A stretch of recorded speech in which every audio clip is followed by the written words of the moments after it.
Assalamualaikum warahmatullahi wabarakatuh. Halo anak-anak, kembali lagi bareng sama Bu Guru. Kali ini kita akan belajar di tema 5, subtema 4, tentang cuaca, musim, dan iklim. Di pembelajaran yang pertama, Indonesia adalah negara yang berada di garis khatulistiwa bumi. Musim di negara kita hanya ada 2 jenis, yaitu musim hujan dan musim kemarau. Jika cuaca cerah berlangsung terus-menerus, tanda musim kemarau sedang berlangsung. Sesekali cuaca berawan. Jika cuaca mendung dan hujan sering terjadi, itu tanda musim hujan telah tiba. Jika cuaca cerah dan hujan datang silih berganti, itu pertanda sedang memasuki masa peralihan atau pancaroba. Saat seperti ini, cuaca cepat berubah, mulai dari cuaca cerah, berawan, mendung, lalu hujan. Beberapa hari lalu, hujan selalu turun. Pagi ini cuaca cukup cerah. Matahari tampak sedikit dari balik awan. Sinarnya menembus kumpulan awan. Di jalanan tampak beberapa genangan air yang belum kering. Siti dan teman-teman berangkat ke sekolah bersama-sama. Siti dan teman-teman bercakap-cakap sepanjang jalan menuju ke sekolah. Coba kalian perhatikan percakapannya ya. Cuaca akhir-akhir ini sering hujan ya, hanya kadang-kadang cuaca terlihat cerah. Mengapa hal itu bisa terjadi ya? Sepertinya kita akan mengalami musim hujan. Sekarang kita sedang mengalami masa peralihan atau pancaroba. Mengapa disebut masa peralihan atau pancaroba? Indonesia adalah negara yang memiliki 2 musim saja. Peralihan dari musim kemarau ke musim hujan disebut pancaroba. Mengapa disebut musim? Apa bedanya dengan cuaca? Pertanyaan yang bagus, Dayu. Yuk kita ke perpustakaan sekolah. Di sana bukunya banyak, kita bisa dapat menjawabnya. Saya setuju, saya juga mau ikut mencari informasi itu. Nah, dari sini, Siti dan teman-teman tiba di sekolah. Mereka berencana mencari buku di perpustakaan saat istirahat nanti. Waktu istirahat telah tiba, Siti dan teman-teman pergi ke perpustakaan sekolah. Di sana banyak buku yang berisi informasi tentang cuaca, musim, dan iklim. Di dalam perpustakaan kita harus tenang agar tidak mengganggu pengunjung yang lain. Apakah ada perpustakaan di sekolahmu? Carilah buku tentang cuaca, musim, dan iklim. Bacalah bersama temanmu. Benny menemukan sebuah buku tentang cuaca, musim, dan juga iklim. Berikut informasi dari buku itu. Iklim, cuaca, dan perubahannya. Iklim dan cuaca. Cuaca merupakan suatu gejala alam. Cuaca dapat terjadi dan berubah dalam waktu singkat. Perubahan cuaca dapat dirasakan dari menit ke menit atau jam ke jam. Iklim adalah lamanya keadaan cuaca di suatu daerah tertentu. Iklim biasanya diamati dalam waktu lama dari bulan ke bulan. Iklim menyebabkan adanya musim. Contoh, musim dingin, panas, semi, gugur, hujan, dan kemarau. Iklim dipengaruhi letak suatu negara di bumi. Oleh karena itu, beberapa negara memiliki musim yang berbeda. Ada negara yang memiliki 4 musim, contohnya negara Jepang. Ada juga yang memiliki 2 musim. Indonesia terletak di garis khatulistiwa atau ekuator. Iklim di Indonesia disebut iklim tropis dan memiliki 2 musim. Musim hujan terjadi pada bulan Oktober sampai Februari dan musim kemarau terjadi pada bulan Maret sampai September. Itu adalah buku yang ditemukan oleh Benny. Sudahkah kamu membaca teks bacaan tentang cuaca, iklim, dan musim yang ditemukan oleh Benny? Informasi apa saja yang diperoleh dari bacaan tersebut? Kita tulis bersama-sama ya informasinya. Coba kalian perhatikan. Informasi yang pertama yang dapat kita peroleh yaitu yang pertama, cuaca merupakan suatu gejala alam. Informasi yang kedua, iklim adalah lamanya keadaan cuaca di suatu daerah tertentu. Dan informasi yang ketiga, iklim menyebabkan adanya musim. Yang keempat, cuaca, musim dingin, panas, semi, gugur, hujan, dan kemarau.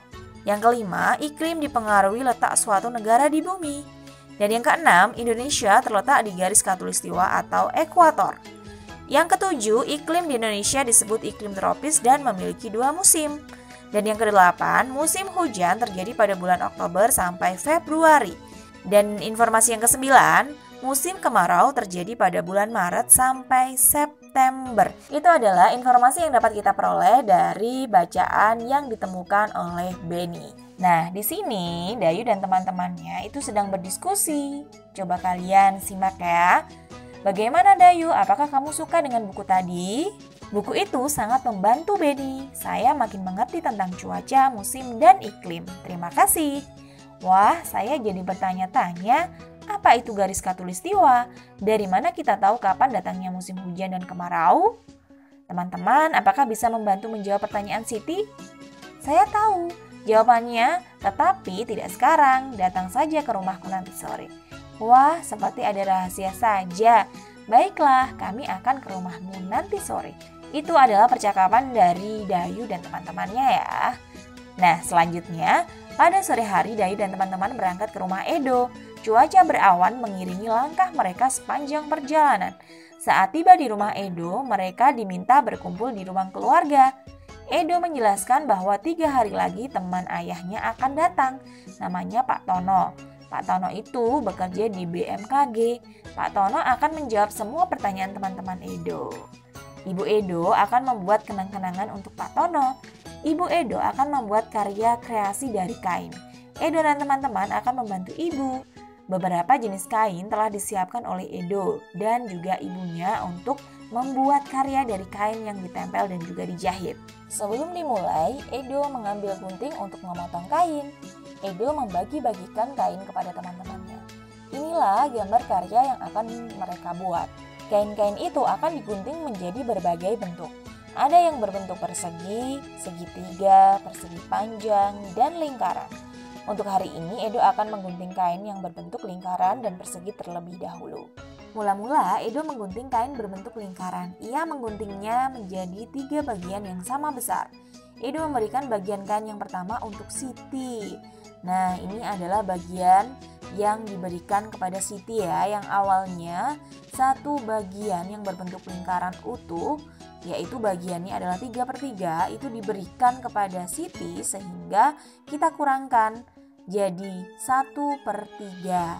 Sehingga hasilnya adalah 2/3. Jadi masih ada 2/3 bagian ya, karena 1/3-nya dikasihkan ke Siti.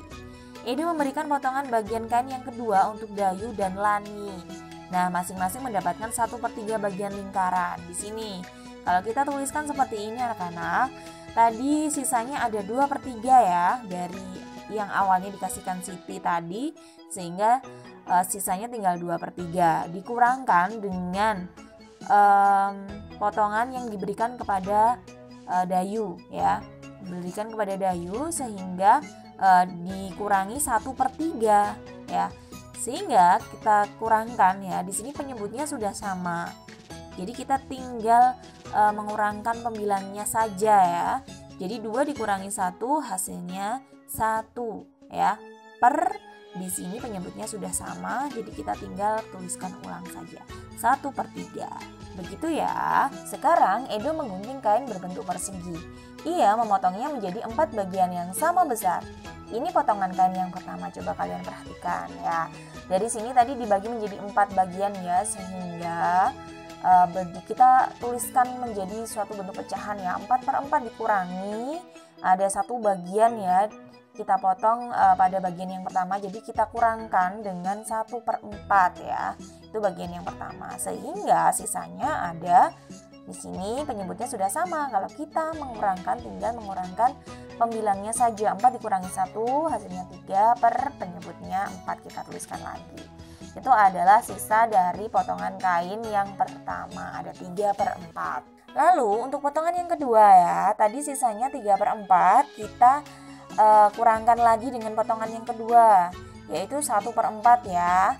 Sehingga di sini anak-anak sisanya kita tinggal kurangkan aja untuk pembilangnya ya. 3 kurangi 1 itu 2, per pembilangnya tadi 2, lalu penyebutnya kita tuliskan kembali ya, 2/4. Ini adalah bagian untuk potongan yang kedua.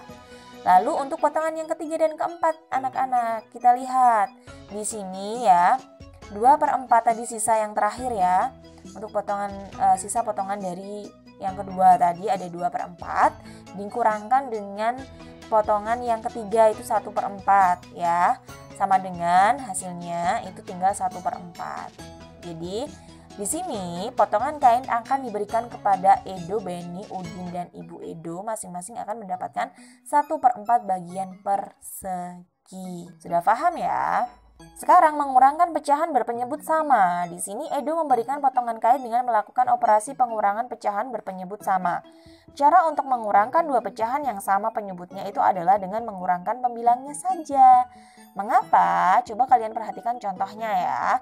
Di sini ada lingkaran, di mana lingkaran tersebut kita kasih arsiran ya, yang bagiannya ada 3/4 dikurangkan dengan 2/4. Ya, seperti ini. Penyebutnya sudah sama, hanya pembilangnya saja yang berbeda. Sehingga cara penyelesaiannya yaitu kita hanya mengurangkan pembilangnya saja.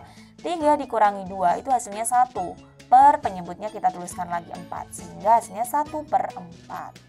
Untuk contoh lain ini anak-anak, coba kalian perhatikan ada 5/6 bagian dikurangi dengan 1/6. Kira-kira untuk hasilnya berapa ya? Kita lihat pembilangnya ada tadi 5 dikurangi dengan 1 sehingga hasilnya adalah 4 ya untuk pembilangnya. Per penyebutnya sudah sama, kita tinggal tuliskan ulang saja. 4/6 itu hasilnya. Jadi untuk mengurangkan pecahan dengan penyebut sama, kita hanya perlu mengurangkan pembilangnya saja anak-anak. Sedangkan penyebutnya tetap, kita tuliskan tetap ya, tidak berubah untuk penyebutnya. Jadi, jika kita mengurangkan pecahan berpenyebut sama, maka penyelesaiannya adalah sebagai berikut. Coba kalian perhatikan. Di sini ada 5/6 dikurangi 4/6 ya. Kita tinggal mengurangkan pembilangnya saja, 5 kurangi 4/6 ya anak-anak. Jadi hasilnya 1/6. Yang B coba kalian perhatikan 9/15 dikurangi 5/15. Di sini penyebutnya sudah sama, kita tinggal mengurangkan pembilangnya saja. 9 kurangi 5/15 sehingga hasilnya 4/15. Dapatkah kamu melakukan operasi pengurangan pecahan dengan penyebut sama? Sudah paham nih? Sudah bisa? Coba kalian kerjakan ya latihan operasi pengurangan pecahan berpenyebut sama berikut ini. Kalian perhatikan di sini anak-anak, ada bagian yang pertama ya, 4/5 dikurangi 1/5. Coba di sini penyebutnya sudah sama ya, kita tuliskan ulang untuk penyebutnya. Tapi untuk pembilangnya kita kurangkan ya, 4 dikurangi 1 hasilnya 3. Per penyebutnya ada 5, jadi hasilnya 3/5. Paham ya? Untuk yang kedua, 3/5 dikurangi 2/5, kita tinggal mengurangkan untuk pembilangnya saja. Penyebutnya karena sudah sama ya. Pembilangnya 3 kurangi 2 itu 1, per penyebutnya sama, kita tuliskan lagi 1/5 anak-anak. Untuk nomor 3, 3/4 dikurangi 1/4, di sini penyebutnya juga sudah sama, sama-sama 4. Jadi kita tinggal mengurangkan pembilangnya saja, 3 dikurangi 1 hasilnya 2 per penyebutnya 4, 2/4. Nah sampai sini sudah semakin paham ya. Coba kalian perhatikan sekarang, kita berkreasi. Jadi kita akan membuat karya dengan teknik menempel dan menjahit. Edo itu sudah membagikan kain untuk membuat karya dengan kain ini termasuk seni rupa 3 dimensi. Ibu Edo menjelaskan bahwa seni rupa 3 dimensi ini bermacam-macam teknik membuatnya ya. Tekniknya yang digunakan oleh Ibu Edo namanya teknik aplikasi. Teknik ini menggunakan teknik menempel dan menjahit. Edo dan teman-teman sudah memegang potongan bagian kain masing-masing. Awalnya seperti itu. Lalu Ibu Edo mengajari cara menjahit potongan kain tersebut dengan teknik veston. Coba kalian perhatikan langkah-langkahnya nih anak-anak. Langkah yang pertama yaitu tempelkan 2 potongan bagian kain yang bentuknya sama. Kalian tempelkan.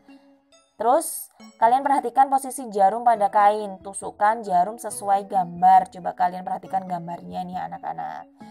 Oke, sekarang langkah yang kedua, menjahit veston ke seluruh pinggiran potongan kain. Jadi kalian menjahit ya dengan veston ke seluruh bagian pinggiran ya untuk potongan kain tersebut.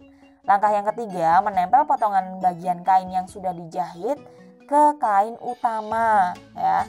Kalian tempel ya. Terus untuk hari ini, Edu dan teman-teman menjahit dan menempel potongan kain yang berbentuk lingkaran dan sepertiga lingkaran. Gimana?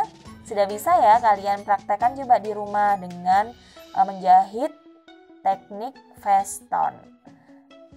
Mereka akan melanjutkan karya ini sebelum Pak Tono datang ke rumah. Coba kalian perhatikan baik-baik cara membuat karya dengan teknik menempel dan menjahit ini. Kalian bisa lakukan bersama teman-teman kalian ya. Coba kalian perhatikan lagi bagaimana langkah-langkahnya, mulai dari langkah yang pertama sampai langkah yang ketiga. Kalian bisa coba di rumah.